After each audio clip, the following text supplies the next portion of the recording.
Hey there, all of my Aries people out there, Sun, Moon, and Rising. It's time to have a look and see just what is going on when it comes to your monthly astrological overview of November 2024. And just a quick reminder, if you ever want to get a personal reading with me, you can always go on ahead to my website, integrativemysticism.com, and don't forget your weekly astrology updates as well. So, let's break this month down into halves, because that's really what this month is all about. Every once in a while, you get a month where it's kind of like things are neatly compartmentalized, and that is definitely how November is going for everybody. The first half of the month is going to be full of really cool bonus opportunities for you, especially around the realm of income. The sun in Scorpio and a new moon at the beginning of November is going to be presenting you with a lot of really interesting opportunities to stack extra money in your life, whether this is money coming from, again, bonus opportunities, side quest kind of moments, or maybe even boosts to supplemental income such as tips, commissions, sales, or if you work on a basis of volume, or if maybe you've got some contributions coming into your life from partners, business partners, romantic partners.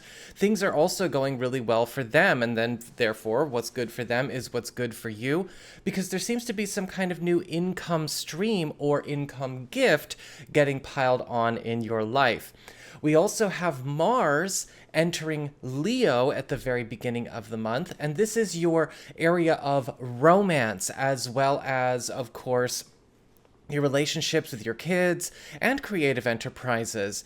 And Mars being here all month long is really going hard on breaking down walls and blocks to closeness, to intimacy, as well as maybe bring in a lot of opportunities to get closer to romantic partners and your kids, and even allies and collaborators, by really working hard on developing the right sense of friendship, the right sense of strong kinship.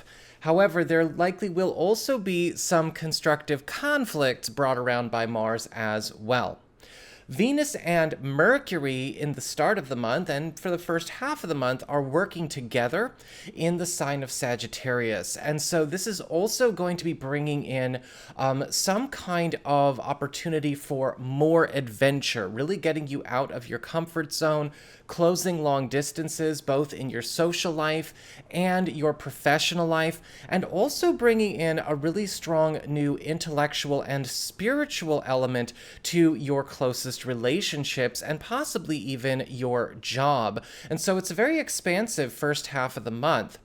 The second half of the month, things start to get a bit more serious, as it were, as we have Venus entering Capricorn and turning you into kind of the office favorite or the workplace favorite. Your career is soaring at this time, and there is also likely going to be an opportunity for you to capitalize on some kind of professional favor or maybe hookup. And a full moon in Taurus, which is also happening around this time, is likely going to be creating some kind of turning point, chapter change, or even transition as it relates to your work life and your financial life, that is creating kind of a no going back kind of move, but also something that is making sure things will never be the same in a good way.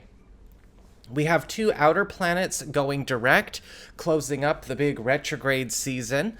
We've got Saturn turning direct in Pisces, which is going to be bringing order and discipline to things in your life that have been historically disordered, things that could have been following you from the past into the present, or even unfinished or old business that seems to linger or be almost exerting a negative influence over your present from the past. But it may be demanding you to be ready to also maybe take some time, make some effort, or put your nose to the grind where you've been avoiding facing certain things that are overdue for completion.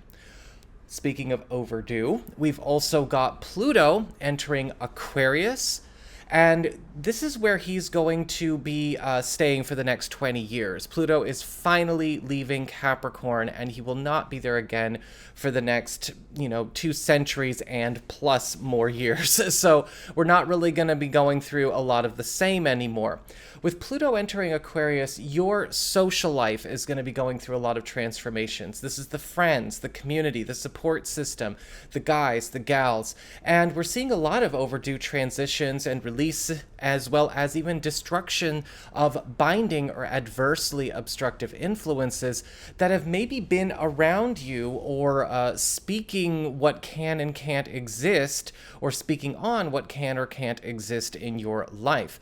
Pluto brings in destruction, but it also brings in a lot of intimacy and closeness as well. And so this can also open up a period where your social life is beginning to blossom and maybe even open doors for you, but it's likely going to come in the beginning in a very kind of jarring, rocky, eye-opening kind of way. And finally, we will have the Sun and Mercury together, though Mercury will be retrograde, in Sagittarius as we close up the second half of the month. And there may be something going on where you are getting a chance to retry or revisit some kind of old goal or aspiration that would take you out of your comfort zone, out of your bubble, or maybe close the distance between you and something dear to you. But it is also going to be something that is made available because of some kind of disruption or upset elsewhere. So we have an opportunity, but we also have, kind of a flub up or some kind of disarray occurring at the same time. But it is something that can still be very good to you. So that is what we've got for your November Aries. I hope you found this helpful. And if you did, don't forget to like, share, and subscribe. You know I appreciate it. And if you ever want to get a personal reading with me, you can go on ahead to my website. It's integrativemysticism.com.